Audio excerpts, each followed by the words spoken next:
ఏ day before Varalakshmi వ్రతం. ఇప్పుడు time అయితే 10:40 అవుతుంది. ఇంకా మా హస్బెండ్ అండ్ పిల్లలు ఇద్దరు అయితే పడుకున్నారు. రేపు స్టార్ట్ చేయాలంటే పిల్లలిద్దరితో నాకు అవ్వదని చెప్పి నేను ఈరోజు నైటే స్టార్ట్ చేసుకున్నాను. ఇంకా ఇల్లు మాప్ అంతా పెట్టేసుకున్నాను. ఇప్పుడు దేవుడి మూల ఫొటోస్ అన్నీ తీసుకొని వాటిని శుభ్రంగా క్లీన్ చేసుకుని బొట్లు అయితే పెడుతున్నాను.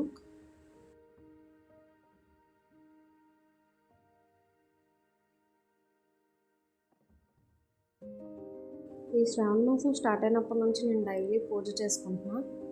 పూజ కుదరలేదు అంటే అట్లీస్ట్ దేవుడి మూలన అగరత్తులు వెలిగించుకొని దండమైనా పెట్టుకుంటున్నాను, శ్రావణ మాసం కదా అని చెప్పి. మీలో ఎంతమంది ఇలా చేస్తున్నారు? ఒక్కొక్కసారి పిల్లలతో బాగానే కుదురుతుంది, ఒక్కొక్కసారి అస్సలు కుదరట్లేదు. యోక్షి కూడా స్కూల్కి వెళ్తుంది కదా, ఇంకా చిన్న పాపతో సరిపోతుంది. చిన్న పాప బాగా పేచి పెడుతుంది. ఇక్కడ నా దేవుడి మూలన అయితే చాలా నీట్గా చేసుకున్నా. అంతే. ఈ వీడియో